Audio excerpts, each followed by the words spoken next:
The rain came in sideways that Thursday evening, threading silver needles through the amber glow of the parking structure lights.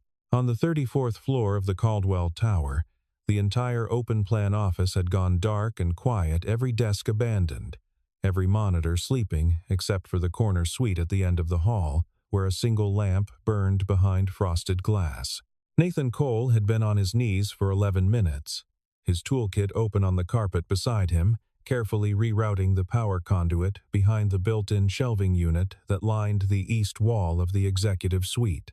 It was tedious work, the kind that required patience more than skill, and patience was the one resource Nathan had in abundance. He worked quietly, methodically, listening to the hum of the building settling around him, the faint percussion of rain against triple-paned glass. He did not hear her come back in. "I thought everyone had gone home." Her voice was low and clear, the kind of voice that had been trained, or perhaps simply tempered, to carry authority without ever needing to rise above a conversational register. Nathan looked up from the conduit, caught 1 second of her, and looked back down. "Just finishing up the reroute, Miss Hargrove. Should be done in 10 minutes. He heard the soft fall of her heels on the hardwood as she crossed to her desk. A drawer opened, then closed. Then silence. Then, after a long pause, "Why won't you look at me?" Nathan set down his wire stripper. He pressed the back of his wrist against his knee and stared at the baseboards. Outside, the rain shifted direction again, drumming briefly harder against the glass, then softening. "I'm focused on the work," he said. "You've been focused on the work for 6 weeks. You look at your tools. You look at the walls. You look at the floor. You look at everything in this office except me." He didn't answer. He heard her take 1 step toward him, then stop. Nathan. It was the first time she had used his first name. In 6 weeks, she had always called him Mr. Cole, with a stiff professional formality that he had been grateful for, because it kept things simple. His name in her mouth now was like a key turned in a lock he hadn't realized was there. "Miss Hargrove. It's after 7. There's no one here. You can call me Claire. Miss Hargrove." He kept his voice steady. "I'm an employee. You're the chief executive. There are appropriate. Why won't you look at me?" The question again. Quieter this time. Stripped of the administrative precision. Just a woman asking a man a real question in an empty room at 7 in the evening while rain fell outside. Nathan set both hands flat against his thighs.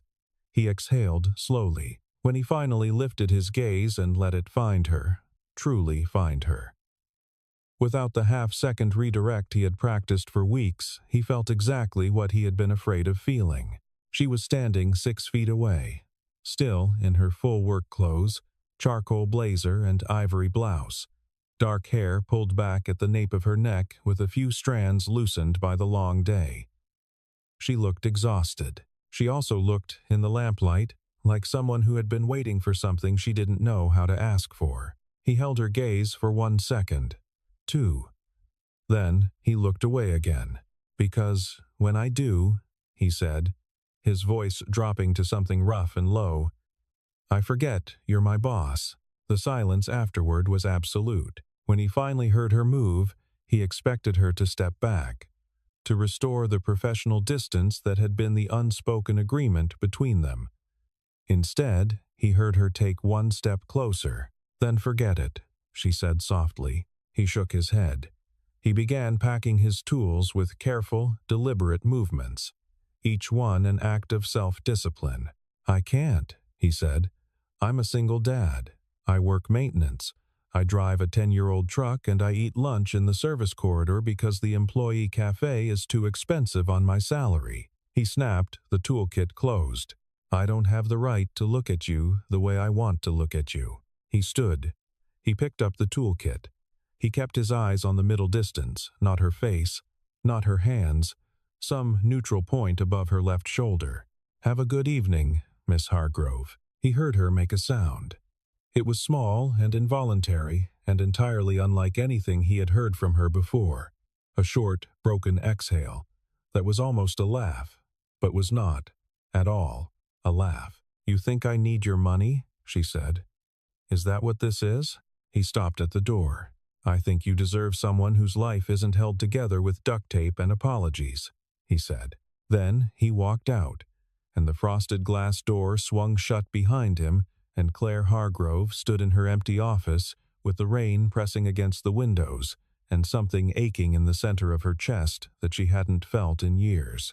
He had learned to cook exactly 7 things well: scrambled eggs, grilled cheese, pasta with butter and garlic, chicken soup from a rotisserie, pancakes on Sunday mornings when he had extra time, a simple green salad that his daughter Lily refused to eat but he made anyway because the pediatrician said to keep offering, and instant noodles, the good kind, the ones in the blue packets that cost $1.49 and took 4 minutes and tasted, in his honest estimation, like a warm fist around a cold stomach. Tonight was a noodle night. He set the bowl in front of Lily at the kitchen table of the apartment on Mercer Street, added a soft-boiled egg the way she liked it, not too runny, not too firm, and sat across from her with a glass of water.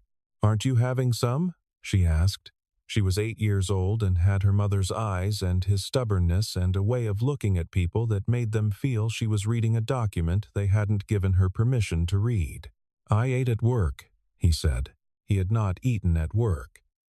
He had eaten half a granola bar in the service corridor at noon and a small bag of pretzels from the vending machine at 4. The noodles were the last packet in the cabinet. Payday was Friday. Bah. Lily said she had called him Bah since she was 3. Some combination of the English pa and something she had made up herself. "Are you tired?" "I'm good, baby. Your eyes look tired." Eyes lie. She considered this with the gravity of someone who took all propositions seriously. Then she returned to her noodles. Nathan watched her eat and felt the familiar compression in his chest, the one that was not quite grief and not quite love, but was some dense alloy of both. Lily's mother, Andrea, had left when Lily was 14 months old. Not because she was cruel, because she was 24 and terrified and had made a choice she wasn't ready for, and Nathan had watched her go with more understanding than anger, which was perhaps the saddest part of the whole thing. He had called her twice in the first year. She had answered once. Lily had never asked about her, which either meant she had accepted the absence completely or had put it somewhere she couldn't yet reach. He didn't know which. He was afraid to find out. He had taken the maintenance position at Caldwell Technologies 14 months ago because it paid $3 more per hour than his previous job and included health insurance, which he needed because Lily had developed a mild but persistent asthma condition that required quarterly check-ins and an inhaler that cost $60 per refill. He was not ashamed of the work. He was good at it. He understood buildings the way some people understood languages intuitively, structurally, able to diagnose a problem from the sound of it, the vibration of it, the way a door hung wrong on its frame. The building spoke to him and he listened. What he was ashamed of, what he could not find a way to metabolize, was the particular cruelty of wanting something he had no business wanting. He had noticed Claire Hargrove on his 3rd day. He had been replacing a ballast in the lighting grid above the executive floor, and she had walked beneath him without looking up, speaking quietly into a phone, and something in the quality of her attention, the absolute, focused presence she brought to the conversation, had made him pause with the ballast in both hands and watch her until she turned a corner. He had not wanted to notice her. He had worked very hard, for 6 weeks, to stop noticing her. "Bah," Lily said, pushing her empty bowl forward. "Can I have more?" He got up and made her more noodles and did not eat any himself. And after he put her to bed, he sat at the kitchen table with a legal pad and a pencil and wrote down the numbers for the month rent, utilities, Lily's inhaler, the grocery average, the minimum on the credit card. And when he was done, he sat back and looked at the total and thought about a woman in a charcoal blazer asking him why he wouldn't look at her. "Because I know what I am," he thought, "and I know what you are, and I'm not cruel enough to pretend those are the same thing." Claire Hargrove became the CEO of Caldwell Technologies at 33 following 18 months as chief operating officer and a tenure track that most of her contemporaries had watched with a mixture of admiration and resentment. The company manufactured integrated systems, components not glamorous, not a household name, but profitable and stable, and Claire had made it more of both. She was, by every measurable external standard, a success. She was also, in ways she had stopped discussing with anyone, profoundly alone. It had crept up on her gradually, the loneliness. In her late 20s, it had been easy to dismiss she was building something. There would be time for the other things later. In her early 30s, it had become a low hum she could drown out with work, which was convenient because there was always more work. Now she was 36, and the hum had become something she could hear even in meetings, even during presentations, even during the quarterly board dinners at expensive restaurants where the conversation never went below the surface of things. The problem, she had decided, was proximity. Everyone who came close to her socially, professionally, romantically was performing something. They were performing deference, or ambition, or desire for her resources, or simple fear of her authority. She had become very good at reading performances. She was very tired of them. The first time Nathan Cole refused her tip, she had been startled enough to actually look at him. It had been his second week. She had asked him to fix the ergonomic chair in her office. A bolt had worked itself loose in the mechanism, and he had done it in 15 minutes with a tool from his belt and left without ceremony. She had pressed 2 folded 20s toward him on his way out because it was her habit and because it made her feel less impersonal. He had looked at the money, then at her, and shaken his head. "That's not necessary, Miss Hargrove. I know it's not necessary. I want to. Thank you. I don't take tips." He had said it without edge, without performance.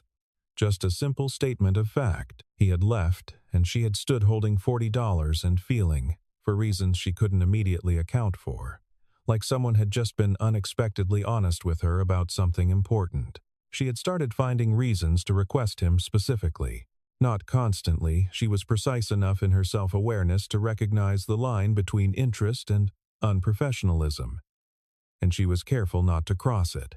But when something needed attention on the executive floor, she asked for Nathan Cole, and she found ways to be present, and she watched him work. He was not dramatic about his competence. He didn't perform it. He simply brought a quality of attention to everything he did that she recognized, because it was her own, this insistence on doing things correctly and completely, this unwillingness to take shortcuts even when shortcuts were available and invisible. He fixed things the right way. He left them better than he found them. She had watched him for 6 weeks.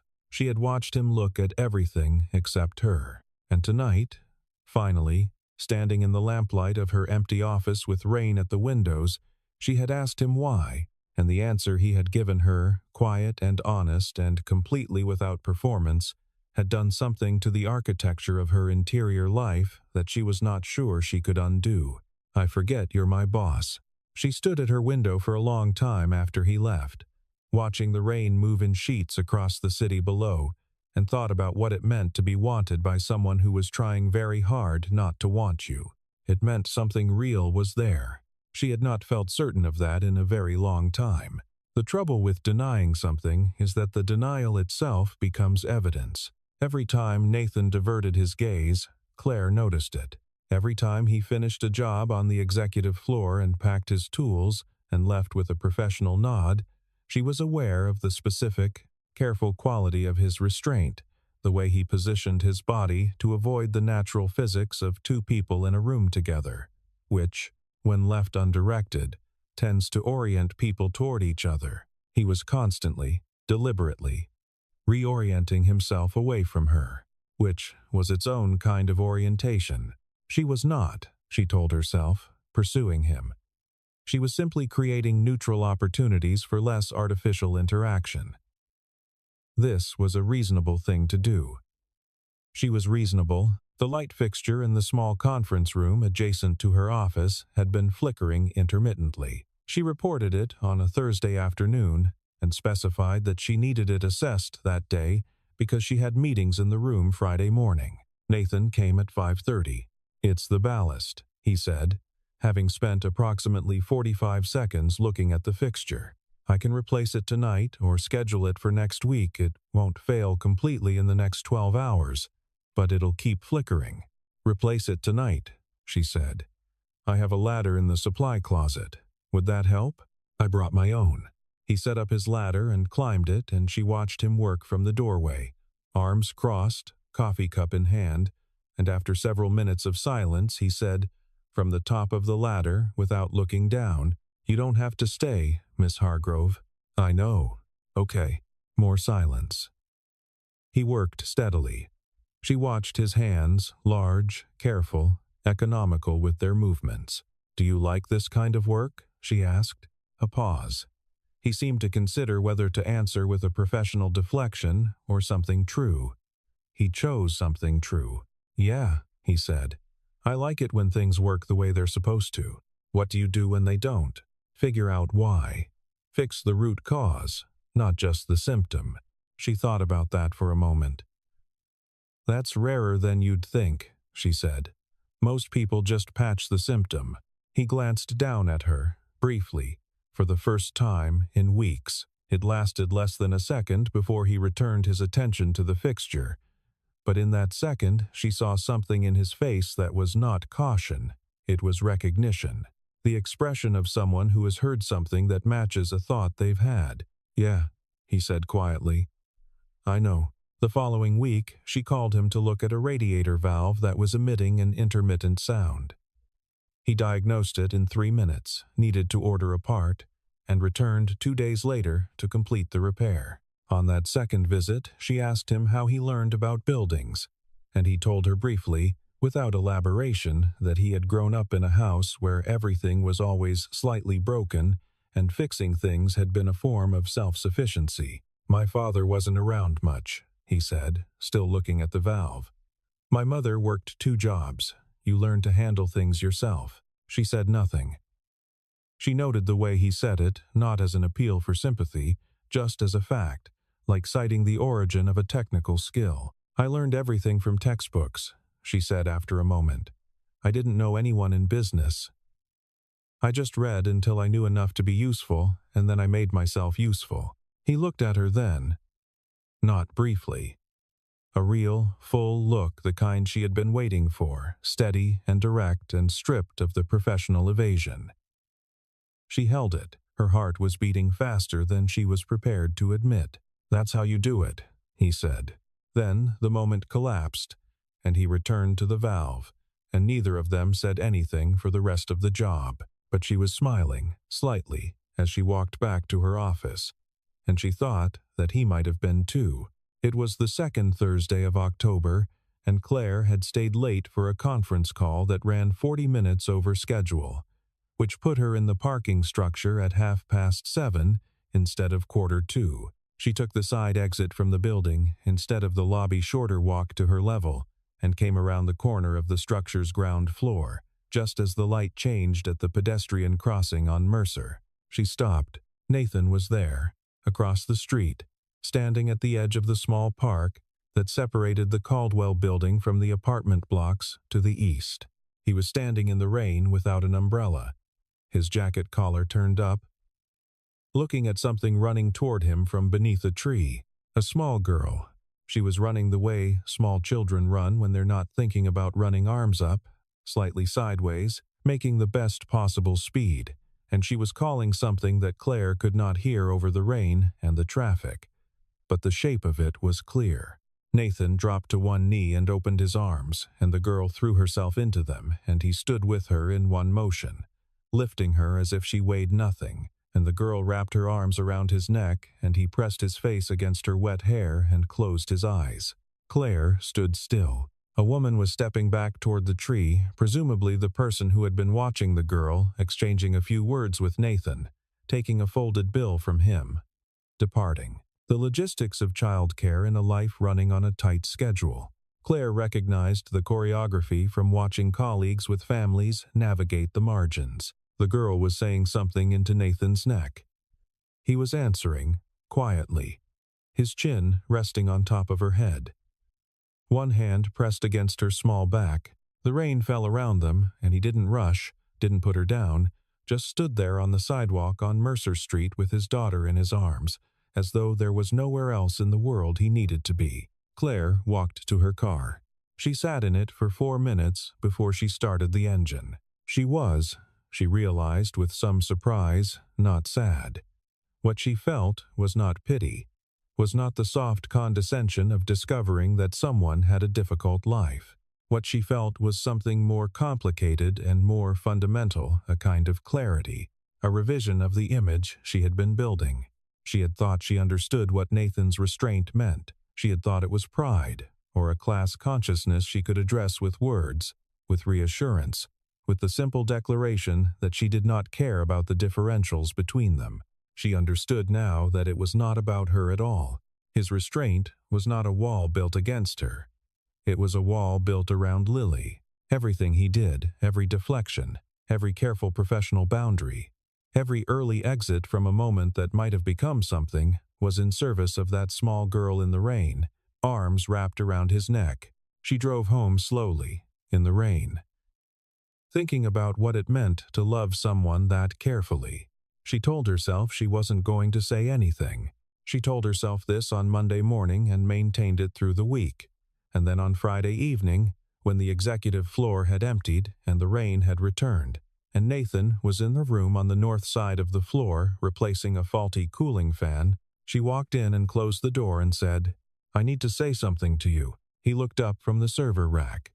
His expression went very still. "Miss Hargrove, Claire. And let me finish." She took a breath. "I know about your daughter. I saw you, a few weeks ago, at the park on Mercer. I wasn't following you. I was leaving late, and I saw you. I've been thinking about it since." He set down the cooling fan. He said nothing. He was watching her with an expression she couldn't immediately name, not alarm, not anger, something more internal. "I don't care that you're a maintenance worker," she said. "I don't care about the salary difference, or the job title, or what people in this building will think. I care about the fact that you are the first person in 4 years who has behaved like a real person around me. I care about the fact that when I ask you a question, you answer it honestly. I care about," she stopped, reorganized, continued. "I care about you." The server room was cold and hummed with the sound of ventilation. Nathan looked at the server rack. Then he looked at her. Then he looked at the floor. And she watched him work through something. Some internal calculation that she was not privy to and could not interrupt. "I don't care if you're poor," she said. The word felt blunt in her mouth, but she left it there because she meant it bluntly. "I know," he said. "Then what? But I care." His voice was quiet and very steady. "I care, Claire. That's the whole problem." She took a step toward him. "Then let me. I have a daughter," he said it simply. "She's 8 years old. She's been through more disruption than a kid her age should have been through. Everything in her life is contingent on me getting it right, getting it stable. If I bring something into our life that doesn't work out, she's the one who pays for it." He looked up at her, and the steadiness in his eyes cost him something. She could see the effort it required. "I'm not gambling her stability on something that's what? On something that's unlikely to work." He said it without cruelty but also without softening. "You're the CEO of this company. I fix things for a living. I'm not saying one is worth more than the other. I'm saying that the gap between those two lives is wide enough that closing it would require sacrifices from you that you haven't thought through. And I won't ask that of you. And I won't expose Lily to something that falls apart in 3 months because we didn't think it through." She stood very still. "That's my decision to make," she said. "About what I sacrifice." "You're right," he said. "It is. And I respect that. But the decision about what Lily is exposed to is mine." He bent and picked up the cooling fan. He returned to the server rack and resumed his work, and the professionalism of the gesture, the simple, terrible return to function, was the most complete rejection she had ever received because it was not made from a lack of feeling. It was made from an excess of it. She stood in the server room for another moment, watching his back. "I'm not 3 months," she said, very quietly. He paused in his work, just for a beat. "I hope that's true," he said. "I genuinely do." She left. She took the elevator down to the parking structure and sat in her car and, for the first time in years, cried. Not dramatically. Not with any particular catharsis. Just the simple physical fact of tears, which was its own kind of truth. The next 3 weeks were a controlled demolition. Nathan submitted all his executive floor work orders through the dispatch system and sent his assistant, a young man named Derek Walsh, to handle any requests that came from the C-suite. He completed his regular rounds, logged his hours, ate his lunch in the service corridor, picked up Lily at 7:30, made dinner, checked her homework, read to her, went to sleep. He was very busy. He did not allow himself to be still. The building, oblivious to his interior life, continued to require maintenance. What he had not accounted for was the particular cruelty of small spaces.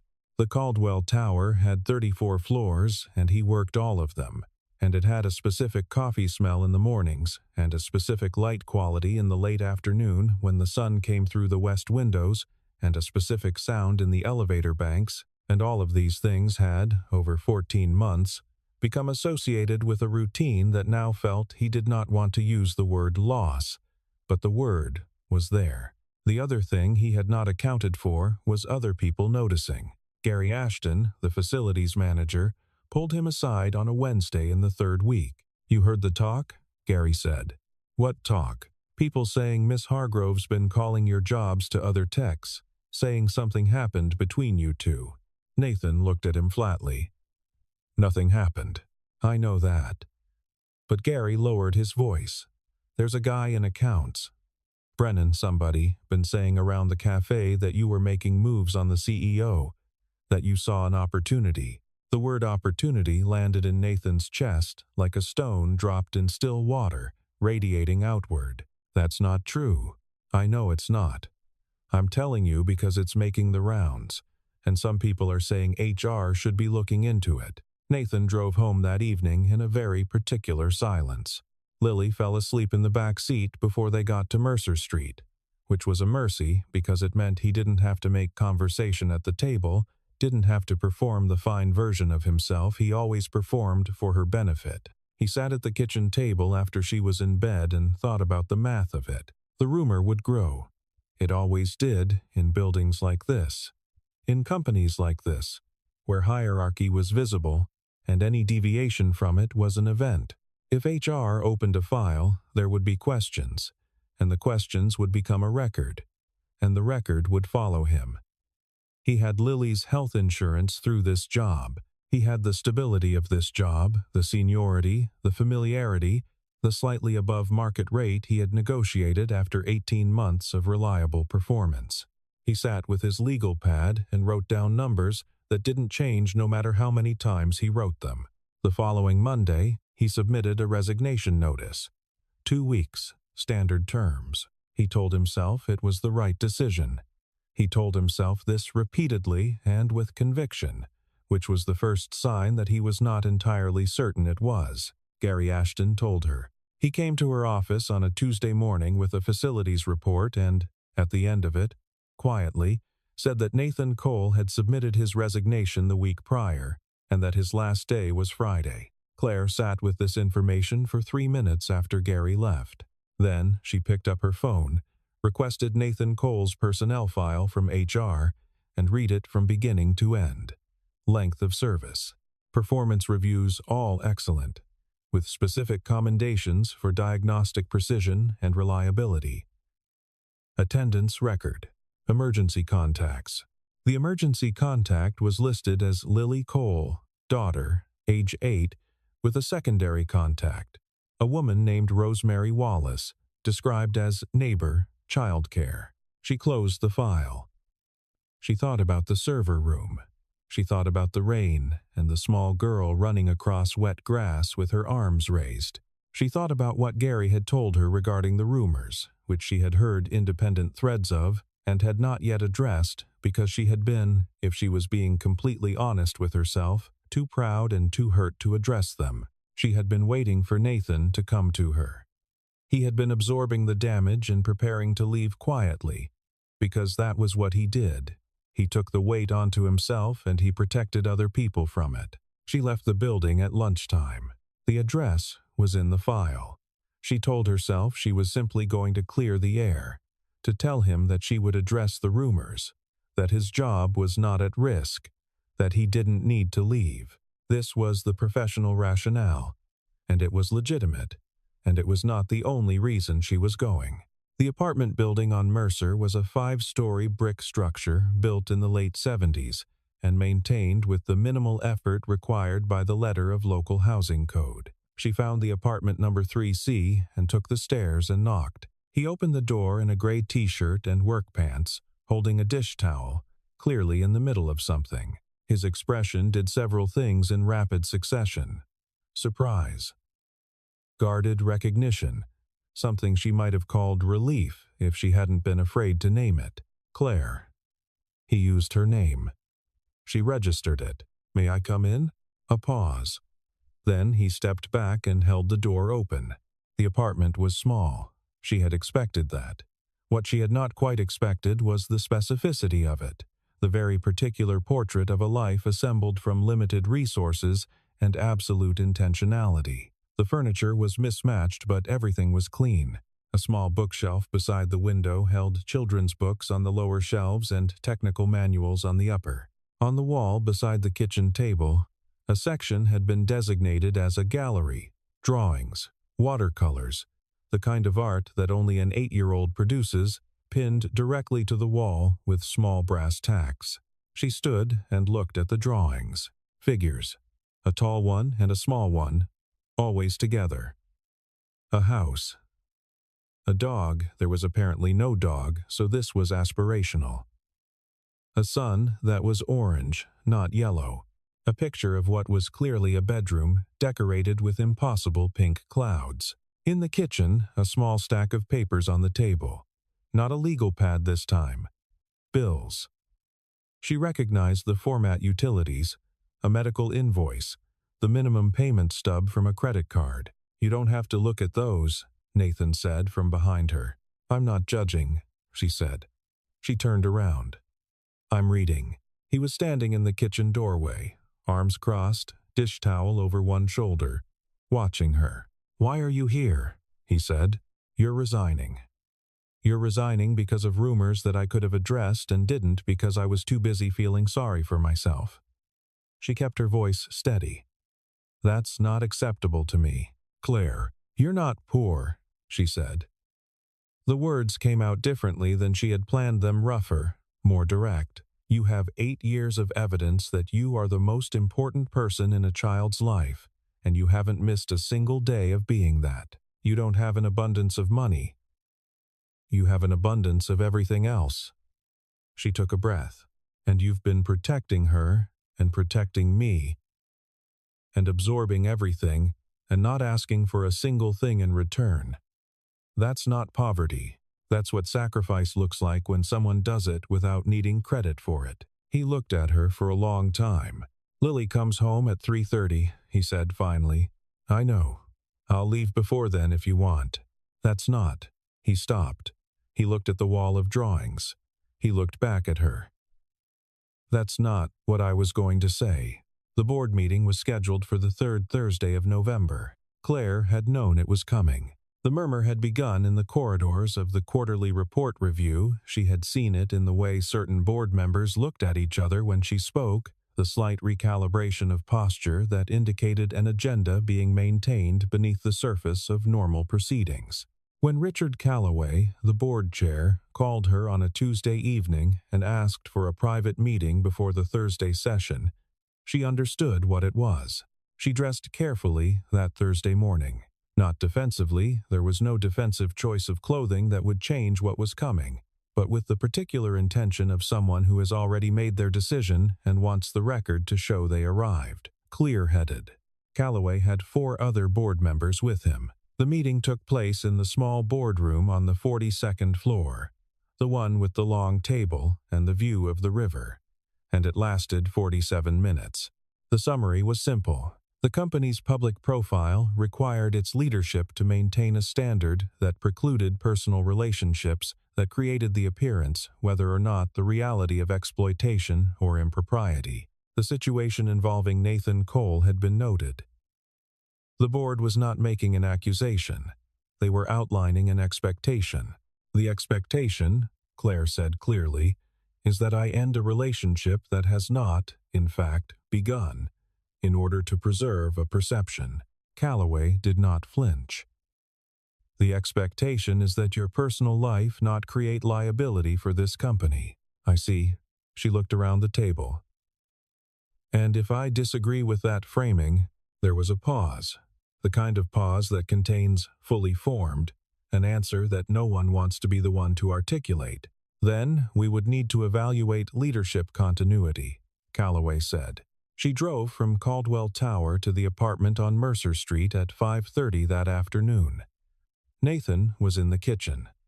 Lily was at the table doing homework. Claire had been there 4 times in the 3 weeks since her first visit, never announced.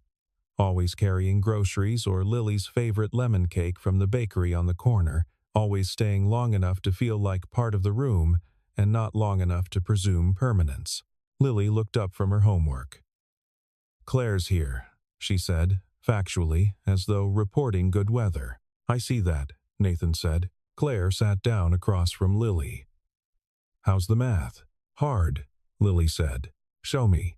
While Lily walked her through the problem, Nathan made tea in the kitchen. Claire listened to Lily explain a long division problem with the patient frustration of someone who understands the concept but finds the mechanics annoying, and helped her work through it, and felt, sitting at that small table with the wall of drawings above her and the smell of tea from the kitchen and the sound of rain outside, something settle in her chest that she recognized as the opposite of loneliness. After Lily finished her homework and went to her room with a promise to be back for dinner, Nathan brought 2 mugs to the table and sat across from her. "The board meeting was today," she said. He looked at her. "They told me to make a choice." His expression was very careful. "Claire, I already made it." She curled both hands around her mug. "I resigned this afternoon, effective in 30 days, with a transition period and clean terms. I have a non-compete in the technical sector for 18 months, which I've already talked to a lawyer about, and which is narrower than they'd like." She looked up at him. "I have savings. I have a clear idea of what I want to do next, and I am not your boss anymore."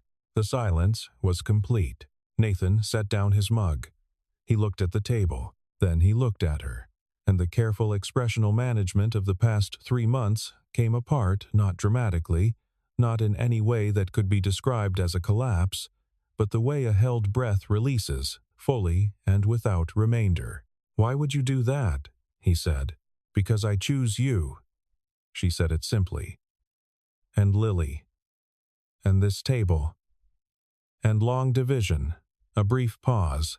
"And because I think you've been so busy protecting everyone else that you forgot you're allowed to want things too."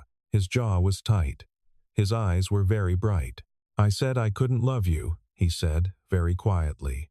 "You said you didn't have the right to." "Same thing." "It absolutely is not the same thing." She leaned forward slightly. "You have the right. You've had it the whole time. You just couldn't see past the fear long enough to use it." From down the hall, Lily's voice. "Is dinner soon?" "I'm hungry." Claire looked at Nathan. Nathan looked at Claire. Something passed between them, something that did not need to be named because it was simply present, as solid and actual as the table between them. "What do you want for dinner?" Nathan called back. A pause. Then, "Can Claire make the pasta thing she made last time?" Nathan looked at Claire. There was the beginning of something in his face, slow, cautious, real. "I can make the pasta thing," Claire said. She got up and went to the kitchen, and Nathan followed. And behind them, the rain pressed against the windows of the apartment on Mercer Street. The same rain that had been there at the beginning of this thing, constant and indifferent, and somehow, in its persistence, like a benediction. They did not rush. This was, in Claire's later estimation, the thing that saved them. They had both seen the particular damage of velocity, of wanting outrunning readiness, of commitment made before the full picture was assembled, and so they proceeded with the care of two people building something they intended to keep. The first month was adjustment. Claire worked from home on the consulting framework she had been quietly mapping for 2 years. Technical operations strategy for mid-size manufacturers, leveraging the network she had built at Caldwell. Nathan finished his notice period and took a position at a facilities management company that contracted with 3 downtown buildings. A role that paid slightly more and carried, crucially, no layered professional complications. They had dinner together twice a week, sometimes 3 times. Claire learned Lily's preferences. The lemon cake, yes. The green salad, still no. Audiobooks on road trips. The complete and serious privacy of her drawings, which were not to be commented on unless she offered them. Lily, for her part, regarded Claire with the evaluative precision of someone who had learned early that new people in a life required assessment before investment. She watched Claire for approximately 6 weeks before deciding, apparently on a Thursday over long division, that the assessment was complete and favorable. The first evidence of this was when she started leaving her drawings on the kitchen table, face up, where Claire would see them. Nathan saw it before Claire did. He didn't say anything. In the spring, Claire opened the consulting practice Hargrove Operations Group, a deliberately unflashy name from a small office 2 blocks from Mercer Street. The first 3 clients came from former colleagues who had watched her work for years and needed no convincing. By summer, she had a waiting list. Nathan fixed things. He fixed them well and carefully and without shortcuts.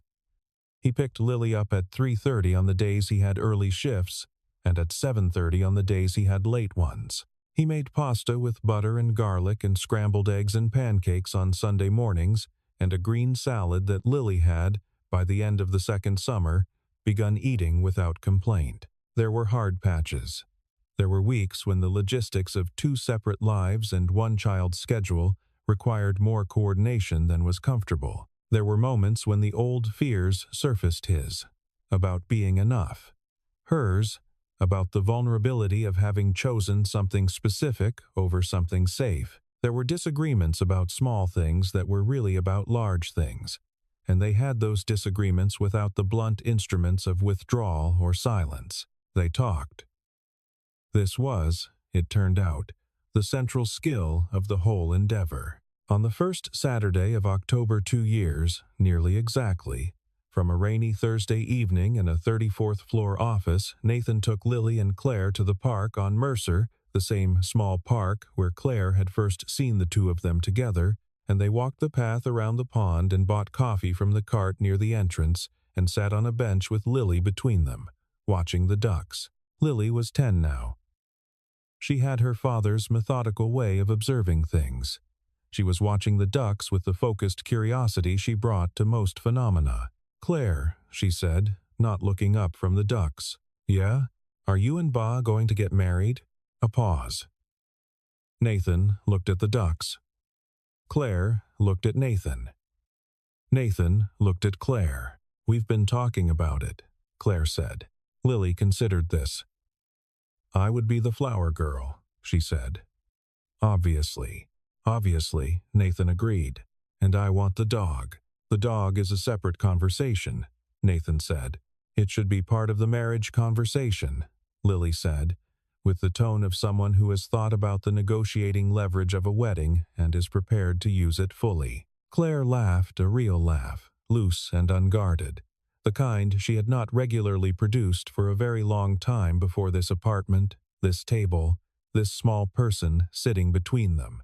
Nathan looked at her while she was laughing. He looked at her the way he had been trying not to look at her for months in a building 34 floors above this park, and she caught him looking, and neither of them looked away.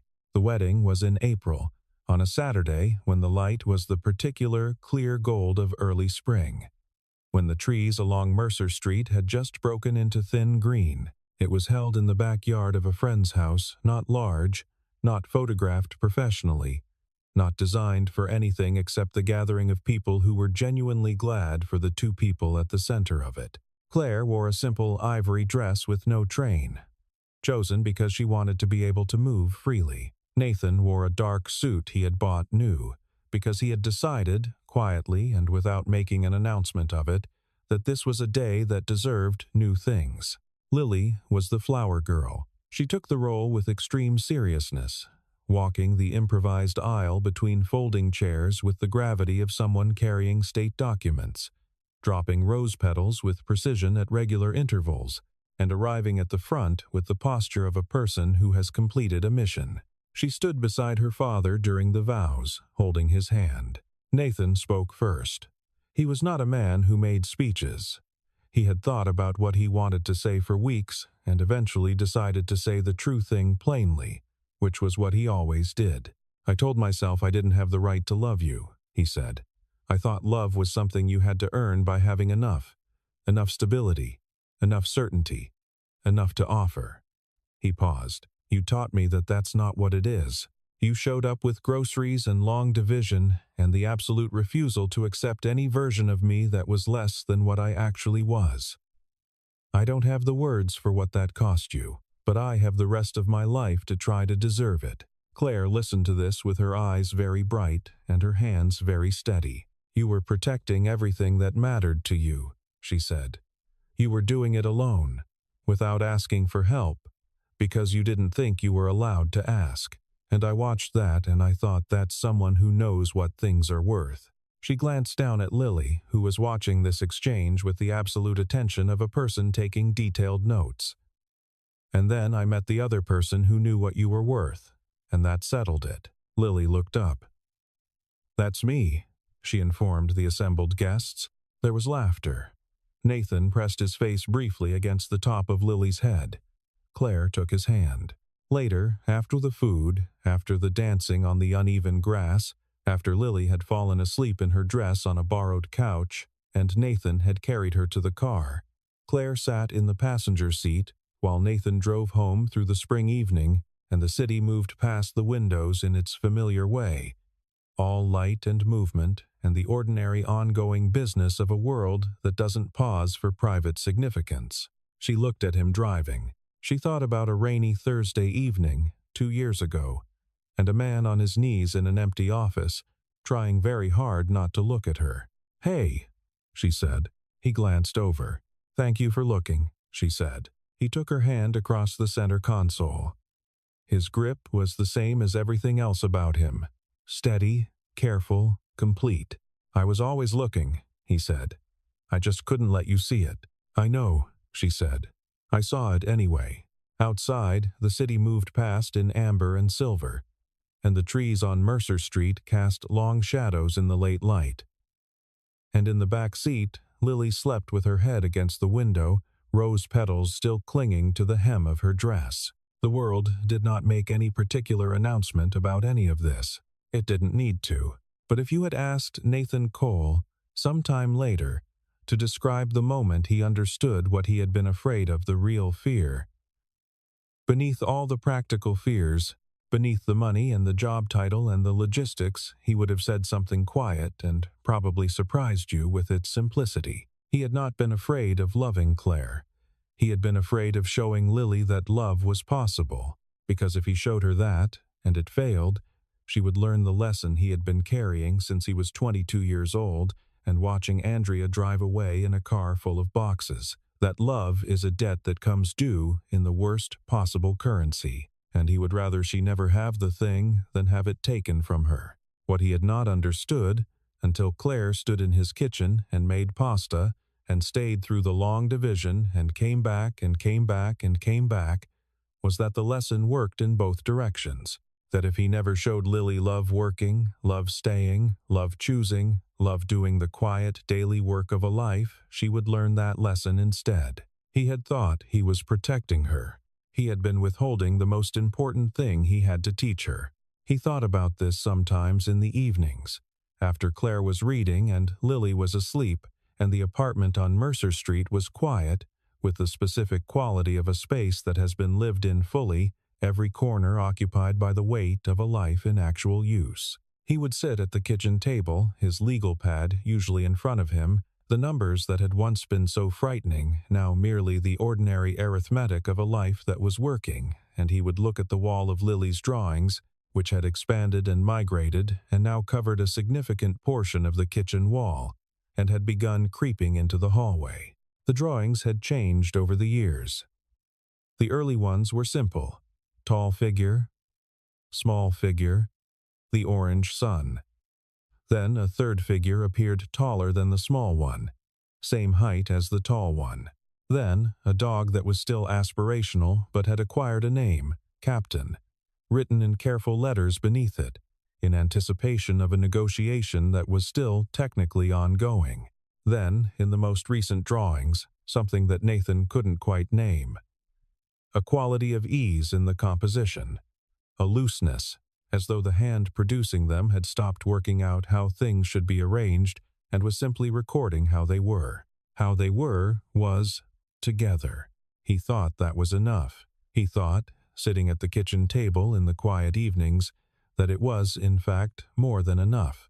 That it was the kind of thing that most people, if they were fortunate, managed to build once in a lifetime, and that he had almost refused it out of an excess of caution that he had called love, but that had been, if he was completely honest, fear wearing love's clothing. He would not make that mistake again. That was the thing he wanted Lily to learn.